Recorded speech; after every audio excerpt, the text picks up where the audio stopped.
Good morning, students. How you guys doing? How's everyone at home? You're all welcome to this online class. This video is for government SS1 for week 9 and week 10, week 9 and week 10. I remember the last week video, that is for week 8, we looked at party system, whereby we was able to explain what is party system, and we looked at the type of party system, which happens to be one party system, two party system, and multi-party system. And after that, we look at the characteristics, that is the features of each of the type of party system, that is type features of one party system, two party system, and multi-party system. Likewise, their advantages and their disadvantages. That was how I explained every detail in the last video. Now that takes us to the topic for this video, that is for week 9 and week 10. The topic we are to look at happen to be pressure group again. Pressure group. Now, what is pressure group, or what are pressure groups? Before we go into details, let's look at our objectives. That is what we are expected to learn in this video. At the end of the lesson or the video, a student should be able to 1. Divide pressure groups. 2. Explain the types of pressure groups. 3. Highlight the functions of pressure groups. 4. Highlight the factors that can aid its effective operation. That is, that can aid the effective operation of pressure group. Number 5. Explain the mode of operation of pressure groups. Number 6. Highlight the factors working against the success of pressure groups. Number 7, highlight the dangers posed by the activities of pressure groups. And number 8, highlight the differences between political parties and pressure groups. Now, what is pressure group? Pressure group is defined as an organized groups which influence government decisions socially or economically without necessarily entering into election activities for the control of government. We remember when we were treating political party or party system, we said one of the ultimate aim of party, political party is to what? To gain control of government. Quite the same thing as pressure group, whereby it's been defined as an organized group of people which come together in order to influence government decisions socially and economically without necessarily going into election activities for the control of government. The only difference here is just that pressure group doesn't need to go into what? Into election before controlling the government. There's just by showing the public opinion by striking or by demonstrating on the street. As a result of that, they can control the government. In doing this, they influence the executive, legislature, and other officials of government in order to do what? To achieve their immediate aims at that particular moment. However, some have argued that pressure groups are part of political process and that they attempt to reinforce or change the direction of government policy, but do not wish, as it were, to be in government. That is, the pressure group actually, go against the government whenever the government is actually doing some certain things that could affect the organization or the members of the organization. Now, what are the types of pressure groups that we have? We have the first one, that we have economic pressure group, professional pressure group, educational pressure group, and many others. But let me take them one after the other. The first one there is economic pressure group. These are mostly manufacturers, that is, those who are producing goods. Associations like Chambers of Commerce, Cocoa Farmers Union, Cotton Producers Union, etc. They mount pressure on and at the same time influence government whenever they have problems on issues affecting their members. That is, they mount pressure on government, whenever they have problems on issues that is affecting their members, that is members of chambers of commerce, cocoa farmers union, cotton producer union, and all those unions like that. So that is what those type of pressure group, what they do. We also have another pressure group tagged as professional pressure group. They are organized professional association like the Nigerian Medical Association (NMA), Nigeria Bar Association (NBA), Nigeria Union of Teachers (NUT), and Nigeria Union of Journalism (NUJ), and many more. They can go on strike in order to press home their demand for an improved, better condition for their members.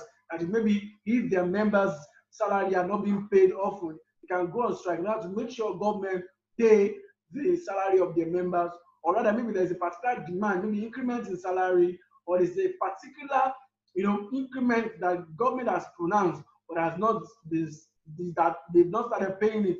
So as a result, they can go on strike or demonstrate.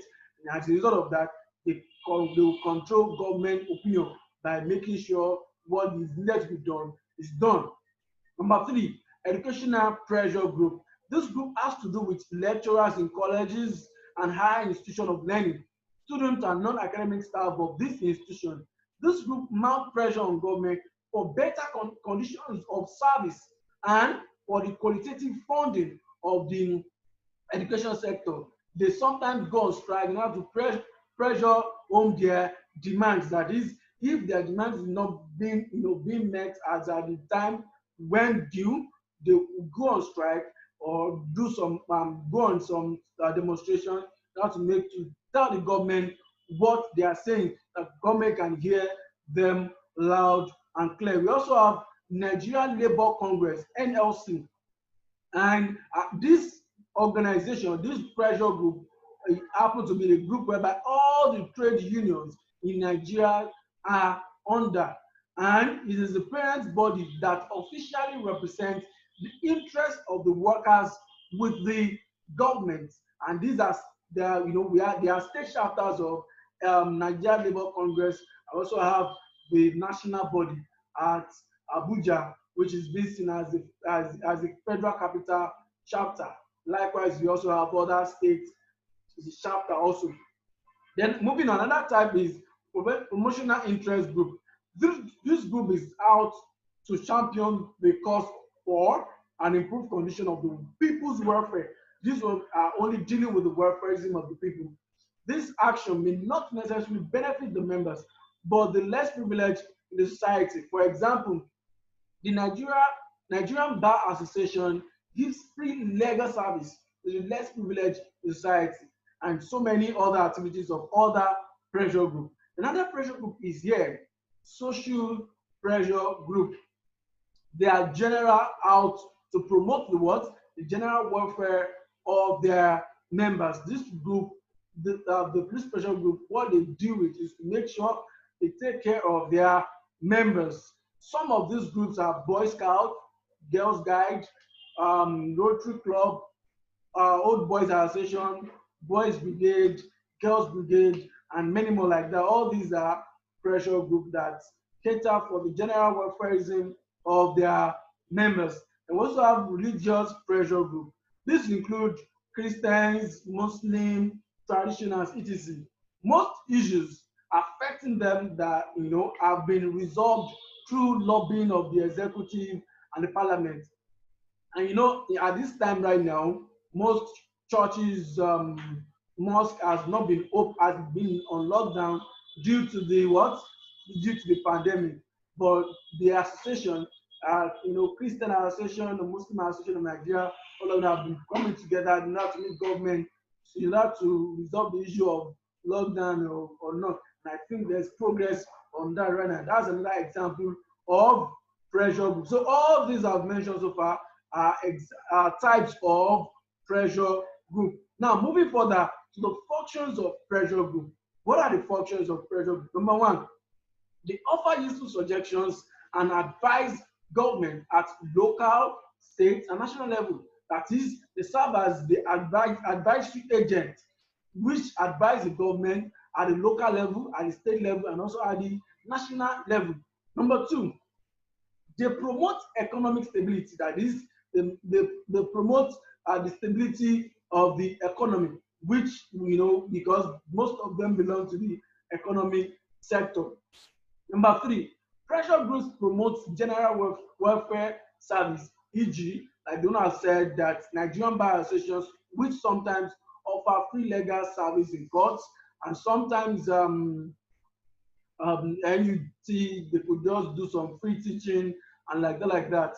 Number four, they act as important link between the government and the people, because the pressure group, for example, NLC, comprises of all the civil servants in all the federation, and whenever the government is infringing their right or doing some certain things that is against the government pronouncement concerning them, they can NLC, that is Nigeria Labour Congress, can actually carry on the action on their behalf. And as a result of that, they serve as a link between the government and the people, because they have people as their members. Number five, they act as watchdog over public policies when these rights are infringed upon by government decision.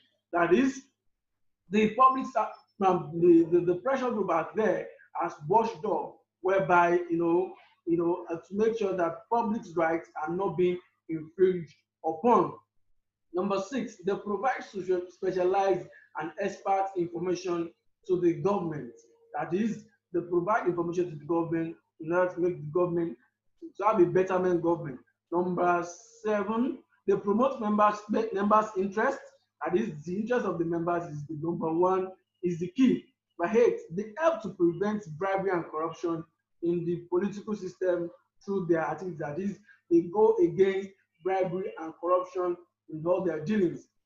Now, factors that can aid its effective operation.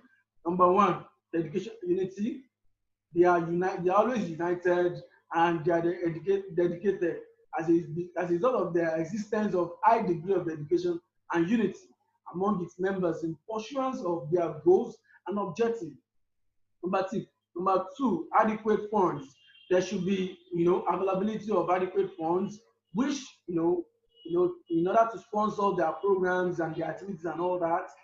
All these things will aid the effective function of pressure group. Number three, capability of leadership. The more acceptable or pragmatic or charismatic the leaders are, the more effective and the effective of the pressure group. Number four, relevance of its aims.